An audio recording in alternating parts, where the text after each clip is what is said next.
Hey guys, this is Randy. I'm gonna go over some carburetor modifications for good fuel mileage. Several of my subscribers has asked for this, so we're gonna do our best on this. I'm not into making them for fuel mileage, but why not? Today we need to get all the mileage we can, all the bang for buck we got in our gas. All right, guys, first thing we're going to do on this is, whether it's a double pumper or whether it's a 4160, it doesn't matter. We're going to work on the idle circuit first. There's going to be several parts to this video. And I mean, all the way up to the engine, what you can do to make it better and build more torque at a lower RPM. And then if you can slow it down with gear ratio, the engine's RPM, you're going to pick up mileage. But anyway, today, let's look at the idle circuit. We're going to have to go over it. We know we got a transfer slot. We got right here the outermost air bleeds. That's for our idle circuit. There's 4 of them on this particular carburetor. Well, it says, 4 barrel.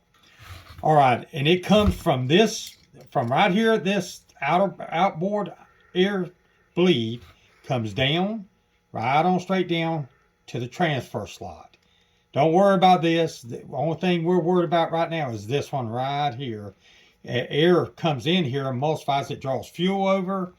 It comes right down here, and this feeds everything. It feeds the transfer slot right here, where these are, and it jumps over in the metering block to this side, which controls the actual idle mixture.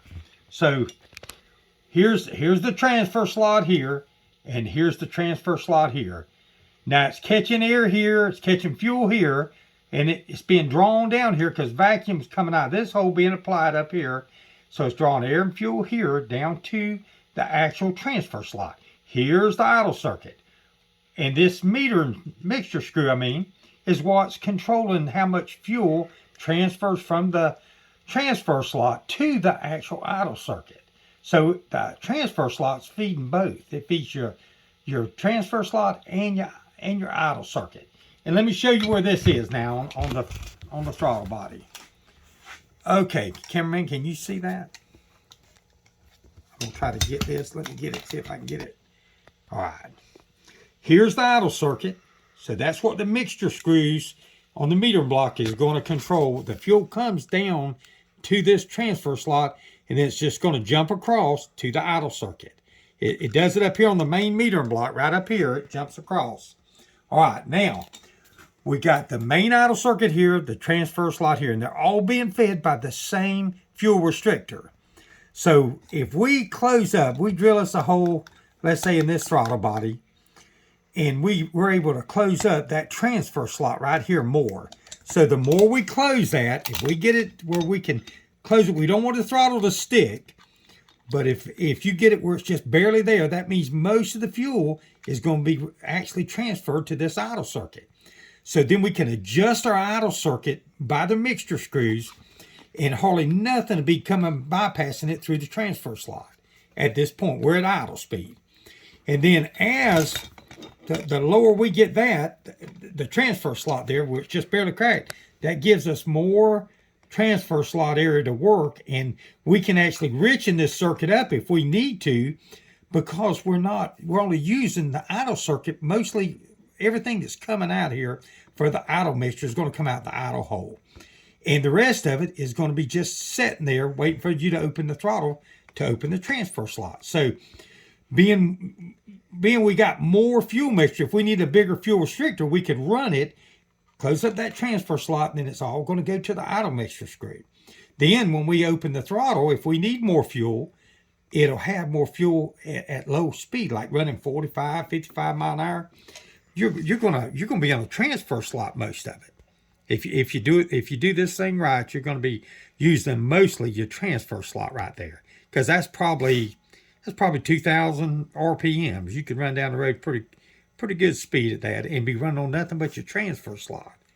Now, this all, you have to start off this way, and remember, you're trying to get, you might have to build, you might have to make a 80 thousandths hole here. It might have to be 125, might have to be 150, but you got to get it to where, if you have to take the carburetor on and off and set the idle, get your idle speed down where you want it, and you want just as little transfer slot opening right there as you can get. And that will get you on your way to getting your idle circuit right. And then as you're going to have now, you're going to have an air-fuel ratio. You're going to have a lumbar. You got to have something to check with the oxygen sensor, what your fuel mixture is. Excuse me, your fuel ratio. So we want to get some kind of fuel ratio on there. Then when you're running down the road and you're cracking that throttle, and you need to kind of know about, whatever it feels like, maybe 1/8 of an inch of throttle or 3/16, and then look at a vacuum gauge and look at your fuel ratio meter. Look at it and see if you're staying where you need to be. If you're staying 13 and a half to 1, 14, whatever.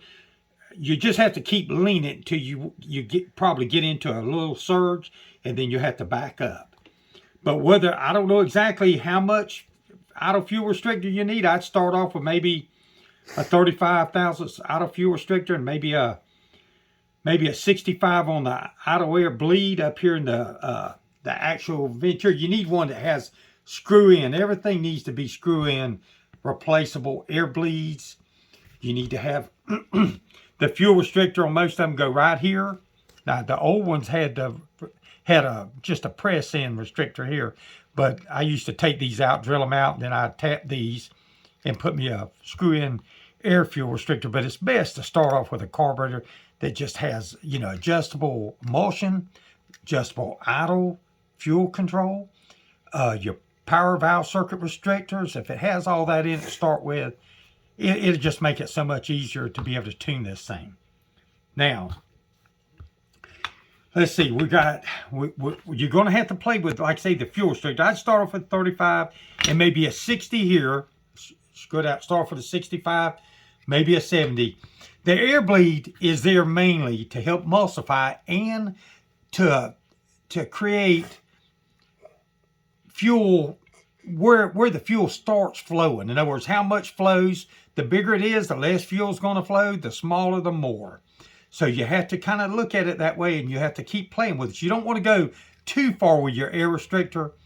You can go 5 or 10 thousandths different, so you shouldn't need no more than that, because you might get into a stumble, not getting enough air. I would probably do the idle air restrictor first. Last. I'm sorry. Do the idle air restrictor last. Start off with your actual fuel restrictor, which on most carburetors is going to be right up here. Now, the old stock stuff was down here with a press in. You can drill them out, or either you can just get you a good carburetor that has all these removable and replaceable fuel restrictors in them. And that's the best way to go for this if you're trying to get fuel mileage. I'd probably start off with a 30 to 35 here. And then I'd start off with maybe a 65 here, maybe 70, and then work from there. Maybe stay with your stock size, whatever it comes with. Usually that's around a 65 or 70 on your idle air restrictor. The idle fuel restrictor, 35, I think would be a good place to start. And then you can, once you get your throttle plates where they're set like this, where you can use the idle circuit for nothing but the actual idle fuel, the idle fuel circuit here for the idle fuel, and then you'll be able to richen your actual transfer slot if you need to. You can bring it. It's all from the idle fuel restrictor, but you can add to it, raise it up or down as your air fuel ratio tells you what you need. Just cracking the throttle. If we can ride around town on the idle circuit, you're gonna be way better off, and we can control this pretty well and get the fuel mileage there. Now, when we get up to higher speeds, these here are straight leg down leg boosters, step down boosters. They're just more of a racing type booster. If I had my choice, I would do with an annular booster. I'd put a annular booster in it. This is an old Holley 4180 that used to be on the GT Mustangs. They had straight leg boosters in the back. I took them out, and then they had annular boosters in the front because they're just much better down low. They're much better. They flow quicker, finer, and they emulsify the fuel better. And they'd be a lot better for fuel mileage. Okay, guys, now that's the first thing to think about right there is let's get the idle circuit straight. Work on it. And if you have any questions, leave me a leave me some questions down there and I'll talk you through it. But this is going to be a lot of different, there's going to be, I mean, this is going to require going through the main circuit too.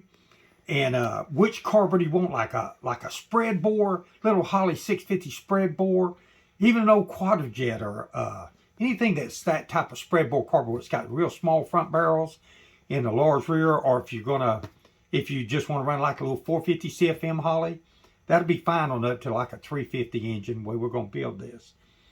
But guys, look, this is just a short video and it's going to be a bunch. If y'all like this, let me know. If you don't, we'll back off of it. But please like, comment, subscribe. Also, if you would like to support our channel, our Cash App is in the description below, and I'd appreciate it. Thank you guys. Good night.